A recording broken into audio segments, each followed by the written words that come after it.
esta importancia de que los materiales sean dopados.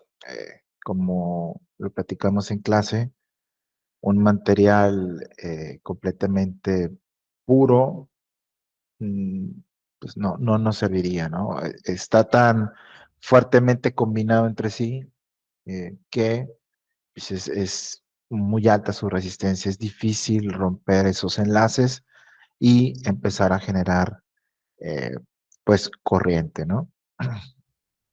Entonces, eh, de ahí la importancia de la contaminación de los materiales. Bien. Vamos entonces a pasar a lo que es el diodo. Yo creo que el otro video mejor te lo mando y tú lo ves tranquilamente en tu casa para no quedarnos ahí en puros videos. Vamos directamente al siguiente tema, ¿no? El hecho de que hayamos discutido sobre los materiales tipo N y materiales tipo P, es precisamente para llegar a comprender nuestro primer componente, nuestro primer dispositivo semiconductor, el cual es el diodo. ¿Ok? El diodo, que es un componente, podríamos decirlo, básico de la electrónica, es el más sencillo de todos.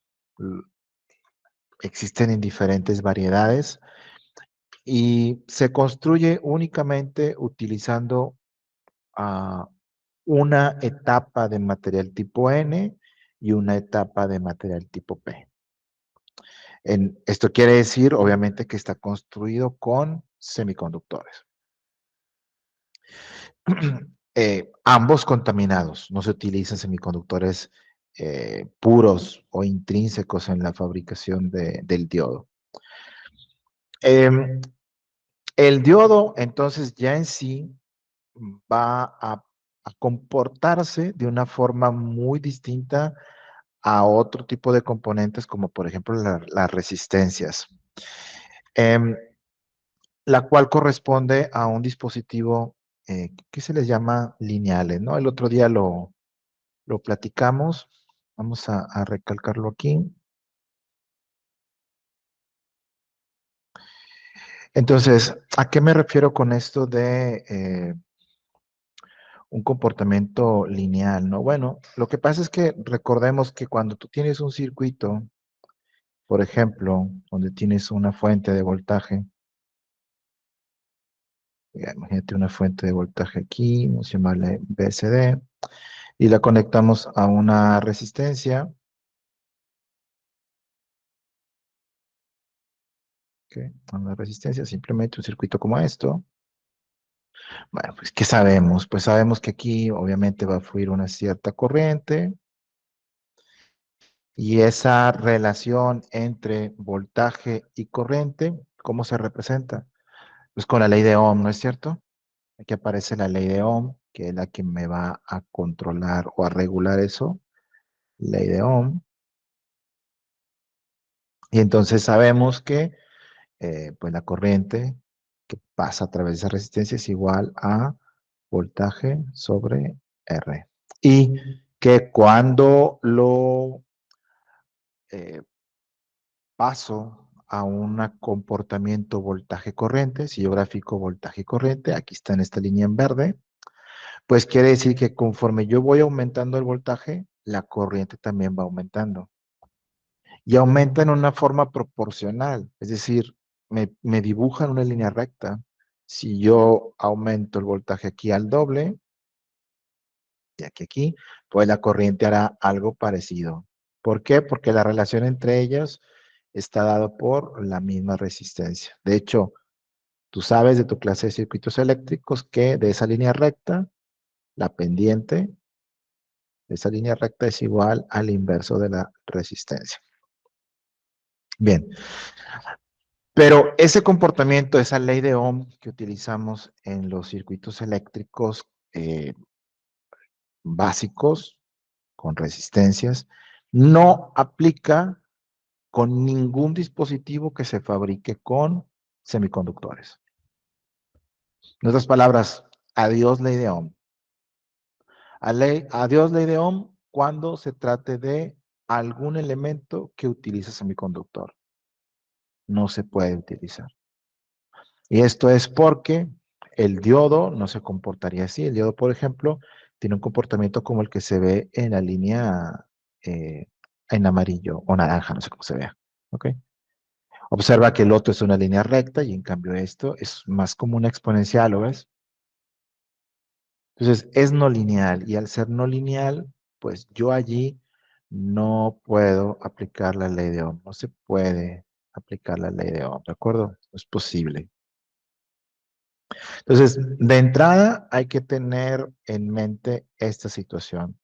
Un, un material construido con eh, semiconductores, no podemos em, utilizar la ley de Ohm como tal para trabajar con ella. ¿De acuerdo? Bien. Ahora, ¿qué pasa con el diodo en sí? Bueno, el diodo, como decíamos, está construido por una combinación de materiales semiconductores dopados. Se construye utilizando una capa de material tipo P,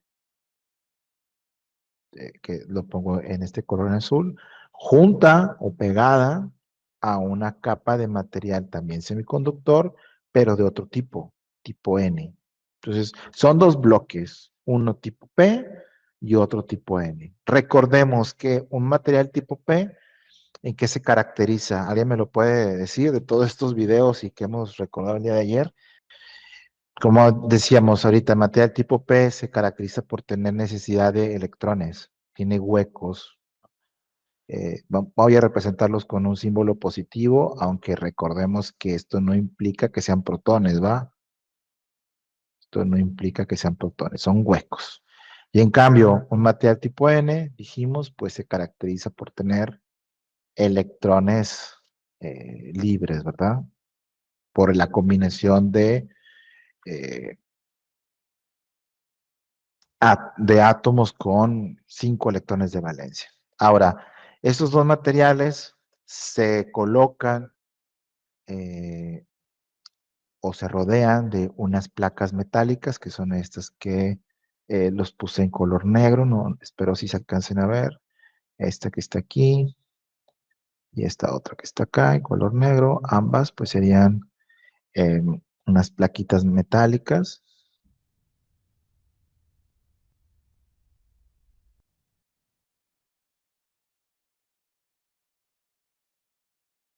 ¿Ok? Que eh, pues van a permitir que se aplique aquí el diferencial de voltaje, ¿no? Que aquí se le coloque pues el voltaje, la terminal positiva o negativa y lo mismo. Y con esta plaquita metálica pues nos aseguramos que ese potencial eléctrico se aplique de forma uniforme en todo el material, no nada más en un puntito, pero en todo. O sea, que todo lo que está aquí adentro esté sometido al mismo campo eléctrico. Entonces, internamente así se construye un diodo, ¿de acuerdo? Con esta mezcla de materiales. Como decíamos, en electrónica utilizamos diagramas esquemáticos para representarlo, tal como lo hacemos en circuitos, y así como las resistencias tienen su símbolo, así como los capacitores tienen sus símbolos, pues el diodo tiene también su símbolo. El diodo se representa con una flecha, como la que ves aquí en pantalla, eh, y una línea transversal a esa flecha. El extremo donde está la flecha se representa con una letra A, que significa ánodo, y donde está la flecha corresponde al material tipo P. El ánodo corresponde al material tipo P. Mientras que el material o el extremo, la terminal donde está conectado el material tipo N, se le llama cátodo, ¿ok? Y en el símbolo, el cátodo corresponde al extremo donde tenemos esta línea vertical transversal, ¿de acuerdo? Em, el símbolo en sí es bastante bonito porque el símbolo tal cual nos da una idea de en qué dirección el diodo permite el flujo de la corriente. El diodo conectado y polarizado adecuadamente permitiría un flujo de corriente así, en la dirección de la flecha que tiene. ¿Ves? Entonces, por eso es bastante conveniente el símbolo. Ayuda mucho a también a interpretar qué está pasando en el circuito eléctrico cuando ves el símbolo del diodo, ¿no? Entonces, ese es el símbolo. Así se construye y este es el símbolo. Ahora, ¿cómo se ve físicamente el diodo? Hay en diferentes presentaciones. Tampoco te voy a decir que ese es el único tipo de diodo que te vas a encontrar. Tal vez sea el más popular, pero cambian los encapsulados. Este que estamos viendo aquí es el clásico diodo rectificador. ¿Cómo puedo identificar en el diodo cuál es el ánodo y cuál es el cátodo? Todos los diodos lo hacen de la misma manera. En uno de sus extremos tienen una pequeña banda. En este caso, la banda es de color plata, ¿ves? Y esa banda indica dónde es el, el cátodo. ¿Ok? En este caso, el resto es negro y la banda es la que te dice cuál es el cátodo. Em, dentro del material, aquí puedes encontrar el número de parte del diodo. Por ejemplo, podrías encontrar un diodo, aquí va a decir, por ejemplo, 1N22211. Este número de parte que me dice, bueno, al igual que las resistencias, que yo puedo comprar resistencias de 1 kilo, de 10 kilos, etcétera, los diodos también existen diferentes opciones de acuerdo a qué voltaje consumen, qué voltaje máximo pueden soportar, qué corriente máxima pueden soportar, etcétera, ¿no? Y entre más corriente soporten, pues son más grandes, son físicamente eh, ocupan más espacio, ¿no? Incluso hay diodos que trabajan con varios cientos de amperes, ¿ok? Incluso miles de amperes, y no se parecen en nada a esto que estamos viendo aquí, ¿no? Esos otros diodos incluso ya se atornillan de un extremo y al otro, y cuando tú los ves no parecen diodos, o sea, parece un alambre, y algunos tienen hasta formas de disco, para poder soportar la corriente, y la corriente va a generar calor. Entonces, no te vayas con la finta del encapsulado, de la apariencia, vaya, sino en la función que tiene, que debe cumplir y cómo está construido. Bien, aquí me espero tantito, te dejo a que anotes. También te escucho si hay algún comentario, alguna pregunta. Es correcto. Eh,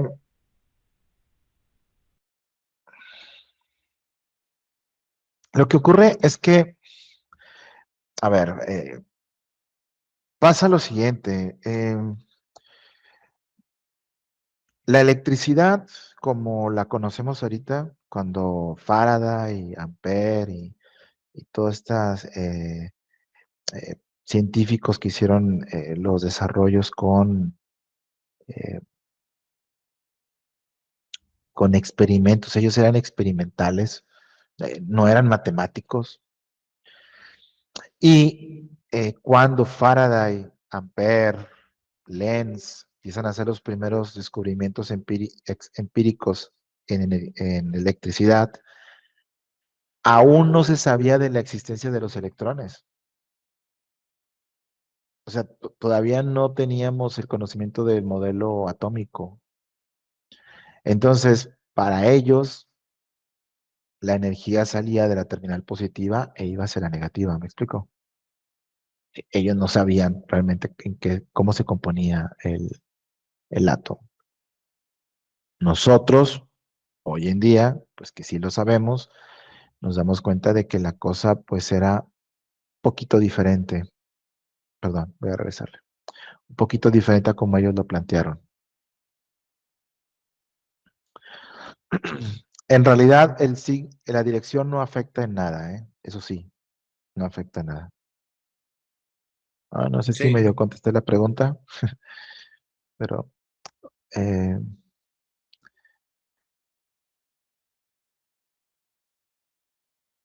para los que a lo mejor no tienen en contexto de qué estamos hablando, pues mira, va algo como esto, ¿no? Imagínate una pila. Una pila, a final de cuentas, eh, genera con reacciones químicas una acumulación de cargas negativas aquí y cargas positivas acá, ¿no? Y al hacer eso, pues está generando una diferencia, un potencial eléctrico, un voltaje, ¿de acuerdo? Ahora, si eso yo lo conecto, por ejemplo, digamos, a un foco, si yo de aquí saco un conductor, y de aquí saco otro conductor, y lo ponemos en un foco, ¿va? Pues esta cosa va a prender, ¿cierto? Ahora, ¿qué es lo que pasa? Pues en realidad definimos corriente como la corriente, pues es el movimiento de las cargas. Quiere decir que estamos hablando de que esos electrones salen de aquí y empiezan a desplazarse por el conductor, ¿ves? Van de aquí, los electrones, y van buscando a la terminal positiva. Corrientes son electrones en movimiento, ¿no? Entonces, esos electrones van en esa dirección, quiere decir que el movimiento de los electrones es así, en esta dirección. Pero, por convención en ingeniería eléctrica, por antigüedad, por tradición, por como lo quieras ver, en ingeniería eléctrica nosotros decimos que la corriente no va en esa dirección, la corriente va de positivo a negativo, ¿cierto?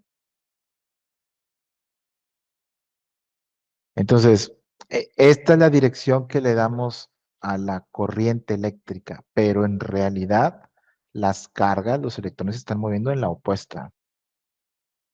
¿Afecta eso? En absolutamente nada, en nada. Eh, Tiene el mismo efecto una corriente que va en esa dirección que en la otra, no pasa nada.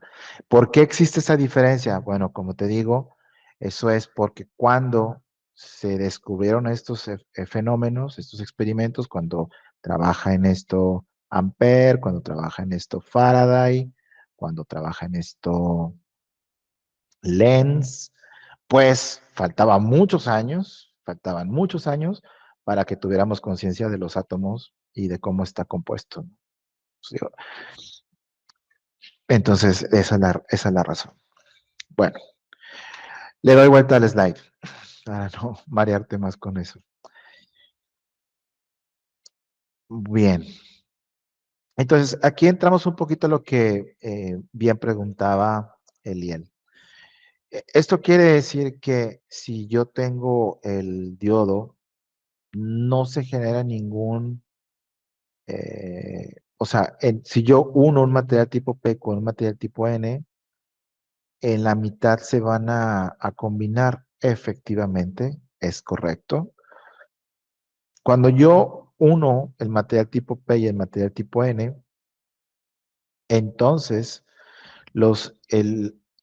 digamos, los huecos disponibles que tengo aquí van a pegarse, se van a combinar entonces se van a ir a la orilla y se van a combinar con electrones libres de acá.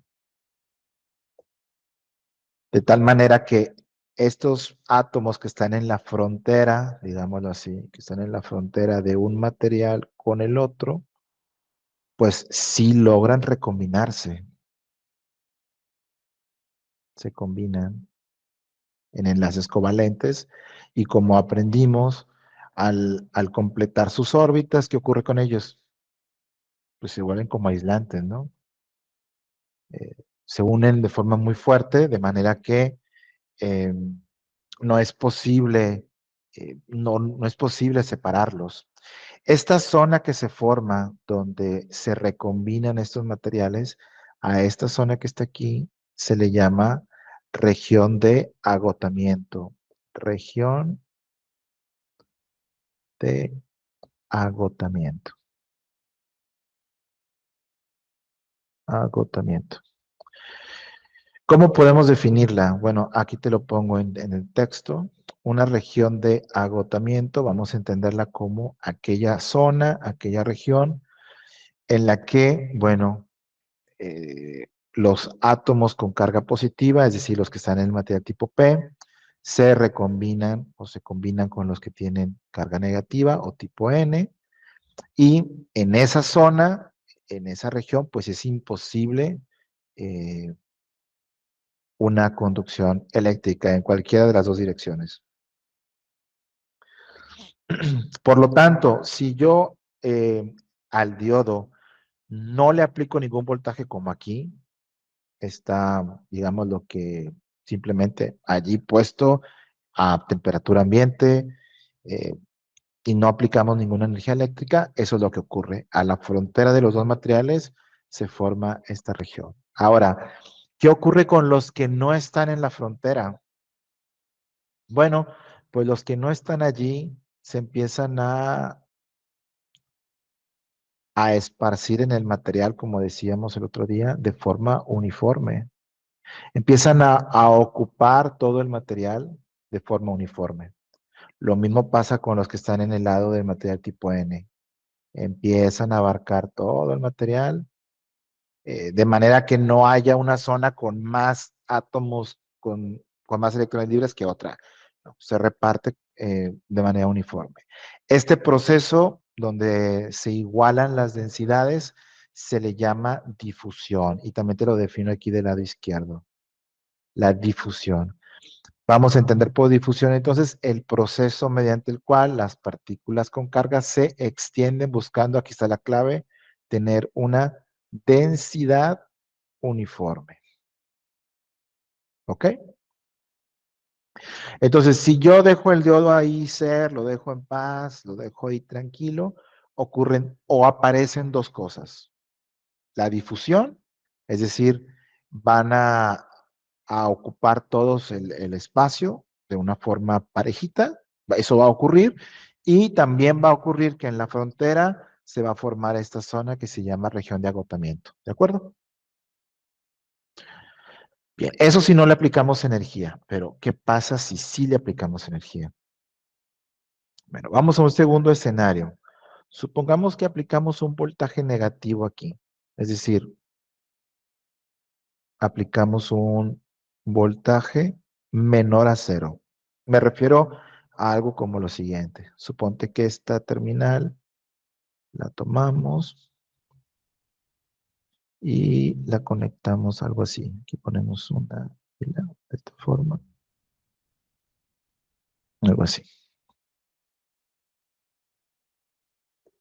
¿Ok? Fíjate que, ¿por qué digo que menos? ¿Por qué digo que es negativo? Bueno, porque estoy colocando la terminal negativa donde está el material tipo P y estoy conectando la terminal positiva de la fuente al material tipo N. ¿Esto qué va a producir? Bueno, pues recordemos que el material tipo P tiene eh, necesidad de electrones, ¿no? Tiene huecos. Y puesto que yo estoy conectando la pila de esta forma, la pila va a estar enviando, aquí tengo el negativo, entonces la batería va a estar enviando aquí electrones.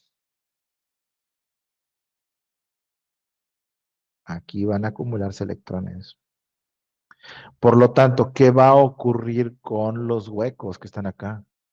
Pues si aquí hay electrones, los que estaban por allí flotando, pues ya se armó, ¿no?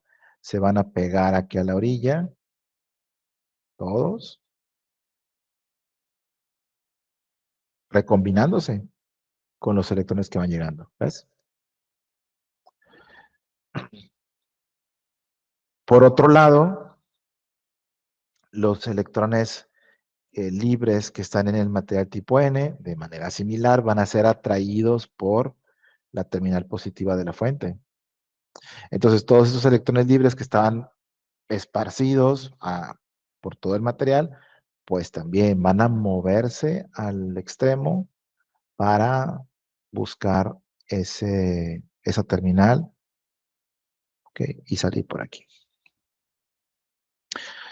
Va a llegar un momento en el que pues todos van a estar en las orillas y todos van a estar combinados. ¿Qué ocurrió entonces? Pues ocurrió que una zona de agotamiento que era aquí pequeña, que estaba aquí en la frontera nada más, aumentó. Es decir, ahora la zona de agotamiento ocupa prácticamente todo el material. Es decir, tenemos aquí una mayor región de agotamiento. Es decir, en otras palabras, tenemos un espacio mucho mayor donde ya todos los átomos tienen esos 8 electrones que necesitan. Y en consecuencia, eh, ese diodo va a oponerse a cualquier movimiento de partículas aquí. La región de agotamiento es mucho más grande. Todo esto va a imposibilitar. El diodo se comportaría aquí como un aislante. Lo mismo que el de arriba, cuando todavía no está conectado a nada, es un aislante, de hecho. ¿Ves? Último escenario. Ahora, supongamos que conectamos esta misma fuente de energía, pero lo conectamos con la otra polaridad. Lo conectamos con una terminal positiva aquí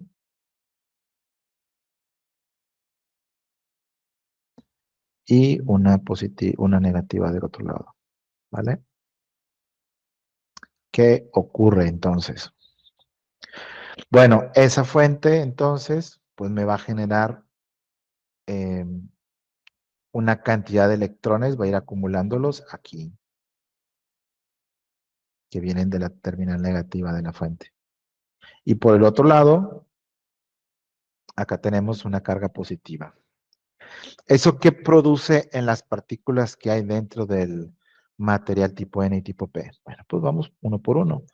En el material tipo P tenemos cargas positivas, bueno, o huecos, por ahí. Y en el material tipo N, pues electrones. ¿Qué va a pasar? Pues estos electrones libres que están en el material tipo N, ahora son empujados por ambos extremos. Son atraídos por la terminal positiva de la fuente, acá.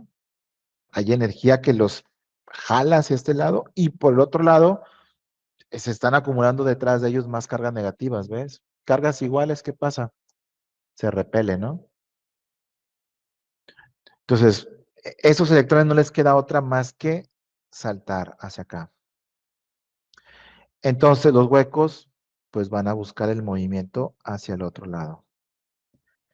Cada uno de los electrones que va llegando de la batería pues va a ir brincando de un átomo al siguiente, al siguiente, al siguiente, hasta salir por aquí. Electrón que llega de la batería brinca a uno y luego brinca a otro, brinca a otro, brinca a otro y así hasta salir por acá. ¿Qué se produce? Pues se produce una corriente eléctrica. De nuevo, lo que comentaba ahorita Tamés, efectivamente. Voy a leer, voy. Efectivamente. El movimiento de electrones es en esta dirección, de negativo hacia el positivo. Como estamos viendo, los electrones se van moviendo hacia acá. Pero en el sentido convencional de la corriente, decimos que se produce una corriente eléctrica, pero que va en esta dirección, que es la que es compatible con el símbolo del diodo. ¿Ves? Entonces, fíjate cómo en este último caso esto se comportaría como un conductor. El mismo diodo se puede comportar como un aislante o se puede comportar como un conductor, depende de qué polaridad le pongamos de voltaje. Cuando el diodo se conecta de esta manera y se comporta como conductor, se dice que el diodo está en Se le llama así polarización directa. Polarización directa. En las hojas de especificaciones lo encuentras como forward. Forward. eh, Está en polarización directa. ¿Ok? Mientras que cuando el diodo está comportándose como un aislante, esa polaridad de voltaje se le llama polarización inversa. Polarización inversa. Entonces, en este sentido, el diodo funcionaría como si fuera, imagínate, una válvula check, ¿no? Si lo vemos en sentido de dirección del agua. Una válvula que nada más te permite que la corriente vaya en una dirección y en la otra se cierra, ¿ves? Eh, Solamente permite corriente en la dirección que tiene su flechita, el símbolo. En la otra no lo va a permitir. Eso permite controlar en un circuito eléctrico la dirección hacia donde queremos que vayan y proteger otras partes donde no queremos que llegue corriente. Y ese comportamiento no lineal se logra combinando los materiales tipo P con los materiales tipo N. Bueno, este comportamiento que acabamos de decir así platicadito, se comporta como un aislante en inversa y como un conductor en directa. Usualmente en electrónica se representa a través de gráficas y una gráfica que se utiliza mucho en electrónica se le llama curva característica. La curva característica son gráficas que se utilizan mucho en ingeniería eléctrica y no son otra cosa más que curvas de voltaje contra corriente. Es decir, voltaje se pone en el eje de las X y corriente se pone en el eje de las Y. ¿Ok? Y graficando el comportamiento voltaje contra corriente de un dispositivo, se estudia su dinámica, ¿no? Se hace el perfil de cómo se comporta el dispositivo. Nos da una información bastante completa de lo que ocurre. Ahora bien, si lo que acabamos de ver acá en rollo, en platicadito, lo tuviéramos que pasar en gráfica, tendríamos algo como lo siguiente. Observa la línea que te puse en color verde, ¿ok? Concéntrate en la línea que está en color verde. Si lo vemos de esta forma ideal, pues el diodo lo puedo repartir en dos escenarios. De esta línea punteada hacia la izquierda, no hay corriente. Independientemente del voltaje que yo le ponga, si le pongo un poquito de voltaje aquí o si le pongo mucho voltaje negativo, no hay corriente porque todo esto queda en polarización inversa. ¿Ok? Pero en el momento que yo soy capaz de colocarle al diodo un voltaje en polarización directa, que es lo de este lado, un nivel de voltaje que supera el mínimo necesario para hacer que se empiecen a romper los enlaces que hay allí, entonces el diodo me permite el paso de toda la corriente. ¿Te fijas cómo la línea inmediatamente hace vertical? En otras palabras, antes de VD no hay nada de corriente. Después de VD tienes toda la corriente posible. ¿Y ese VD qué es? Bueno, en el caso del diodo, al VD se le llama voltaje de encendido del diodo. Este voltaje es el mínimo que se necesita para que los electrones pasen de la banda de valencia a la banda de conducción. Y el nivel de voltaje depende del material.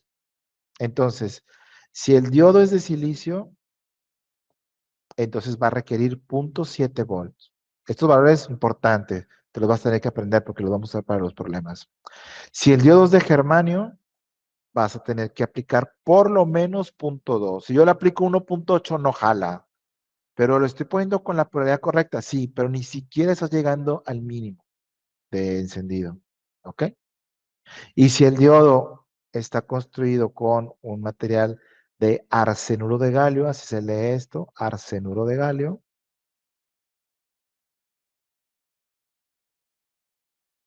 entonces va a necesitar que le apliquemos hasta 1.2 volts. ¿De acuerdo? Entonces, a partir de ahí comienza a trabajar. Ese es el comportamiento ideal. Ese es el comportamiento con el que se lo explicamos a la tropa, ¿no? ¿Cómo funciona el diodo? Ah, bueno, de VD para abajo no hay, de VD para arriba sí. Toda la corriente. Ahora, si queremos ir a un comportamiento más real, algo que corresponda más con lo que efectivamente está ocurriendo con el circuito, tenemos dos situaciones eh, que no se presentan en el caso, en la forma de interpretarlo ideal. Por ejemplo, en el caso real, cuando yo polarizo un diodo en inversa, es cierto que la mayor parte del diodo se convierte en una zona de agotamiento, pero aún y eso, quedarían algunos cuantos electrones sueltos que no podrían combinarse. ¿Cuáles? Por ejemplo, los que queden pegados a la superficie de acá. Pues ni modo que se combinen con alguien en el aire, ¿no? Entonces, por la periferia del material, podría colarse alguna corriente en inversa. Y lo hace, de hecho. Esa corriente se le llama precisamente así, corriente de saturación inversa, que la represento con este gap, y se le identifica como IS, de saturación inversa, IS. ¿Qué es esta corriente?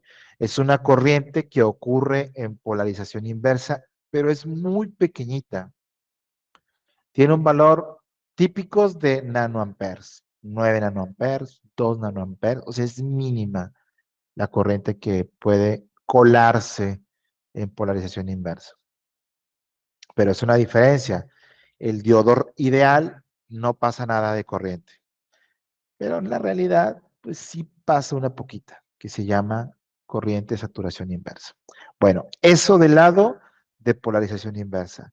Del lado de polarización directa, hay una diferencia todavía un poquito más drástica. Ahorita te dije que polarización directa, en el caso ideal, apenas llegamos a nivel de voltaje y ¡pum!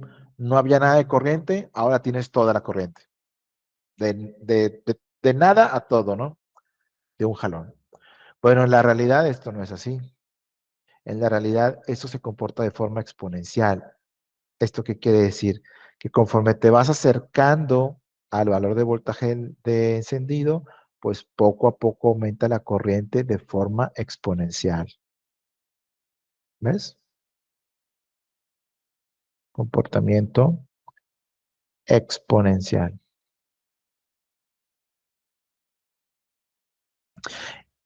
Ese es el comportamiento real del diodo y ese es con el que vamos a trabajar nosotros en esta clase.